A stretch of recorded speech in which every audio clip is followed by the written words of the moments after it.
ETF इतने popular हो चुके हैं कि ईटीएफ में इन्वेस्टमेंट 10 गुना बढ़ चुकी है लास्ट 5 ईयर्स में। लेकिन एक्चुअली में ईटीएफ एंड म्यूचुअल फंड में डिफरेंस क्या है, एंड इस समय में आपको ईटीएफ में इन्वेस्टमेंट करना चाहिए या फिर आपको म्यूचुअल फंड में इन्वेस्टमेंट करना चाहिए, कौन दे सकता है आपके लिए सबसे अच्छे रिटर्न्स, देखते हैं इस वीडियो में म्यूचुअल फंड वर्सेस ईटीएफ का डिटेल्ड कंपैरिजन। तो शुरू करते हैं रिटर्न से।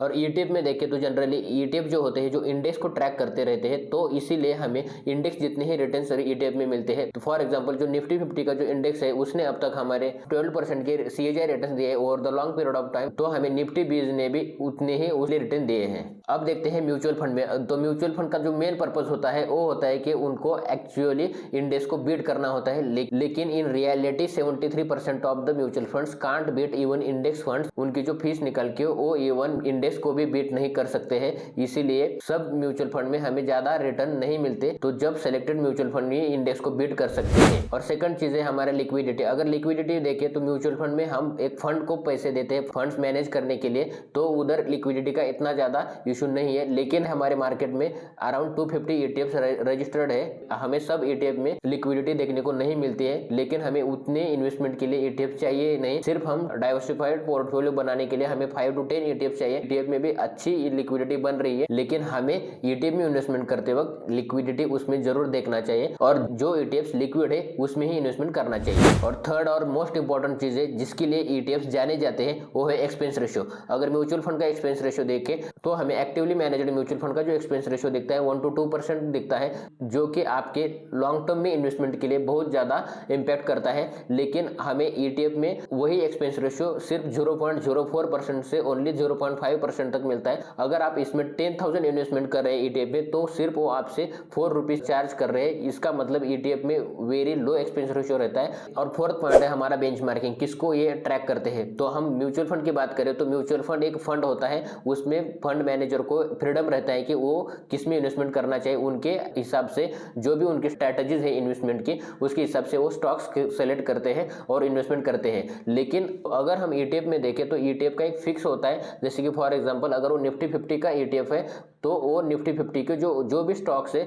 उसी प्रोपोर्शन में उसमें इन्वेस्टमेंट करेंगे और उसी को ट्रैक करेंगे। मतलब ईटीएफ में जो है वो इंडेक्स को ट्रैक करते हैं इन द सेम प्रोपोर्शन।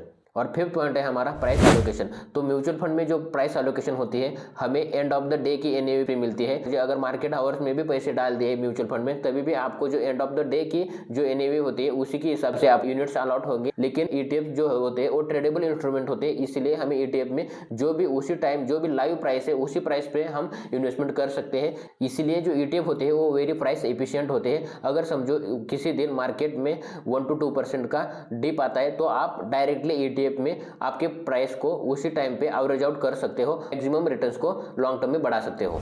जो हम ट्रांसपेरेंसी की बात करें तो म्यूचुअल फंड में जो है ट्रांसपेरेंसी थोड़ी कम होती है, क्योंकि जो पोर्टफोलियो होल्डिंग होती है मंथली और क्वार्टरली डिस्क्लोज किया जाता है। लेकिन इन ईटीएफ्स हमें जो पोर्टफोलियो होल्डिंग है ऑन डेली बेसिस डिस्क्लोज किया जाता है। और 7 क्या हम एसआईपी कर सकते हैं या नहीं। म्यूचुअल फंड में तो एसआईपी कर सकते हैं, लेकिन हम ईटीएफ में भी अभी एसआईपी कर सकते हैं। और one of the most important and 8th point जो है ट्रेडिंग, इसमें पॉसिबल है या नहीं। अगर देखो तो म्यूचुअल फंड में हम ट्रेडिंग नहीं कर सकते, उसमें ट्रेडिंग पॉसिबल ही नहीं है। लेकिन ईटीएफ जो होते हैं वो लाइव मार्केट में ट्रेड होते हैं, इसलिए हम ईटीएफ में इन्वेस्टमेंट के साथ साथ हम ट्रेडिंग भी कर सकते हैं।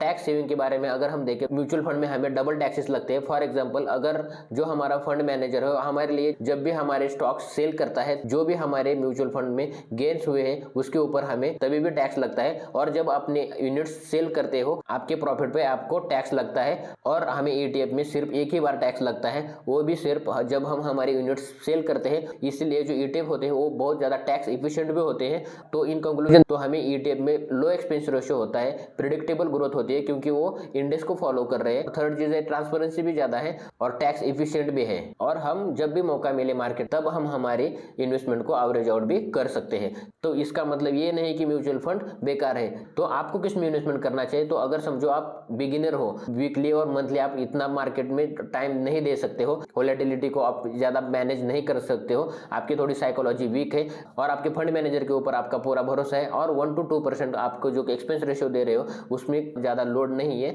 तो आप जनरली म्यूचुअल फंड में इन्वेस्टमेंट कर सकते हो। लेकिन अगर आप कॉस्ट कॉन्शियस हो, आपको इतना ज्यादा 1% 2% आपके फंड मैनेजर को देना नहीं है और आप वीकली और मंथली आपकी इन्वेस्टमेंट को थोड़ा ट्रैक कर सकते हो। जब भी आपको मार्केट में मौका मिलता है 1 to 2% डिप आता है तब आप उसमें एवरेज आउट करते हो और ऐसे आपको इन्वेस्टमेंट आपकी प्लानिंग करनी है तो आपके लिए ETF बेस्ट है। अगर ये वीडियो आपको पसंद आया हो तो वीडियो को लाइक करो, शेयर करो एंड ऐसे ही इंफॉर्मेटिव एंड नॉलेजेबल वीडियोस देखने के लिए चैनल को सब्सक्राइब करो। मिलते हैं ऐसे इंफॉर्मेटिव वीडियो में, तब तक के लिए बाय बाय।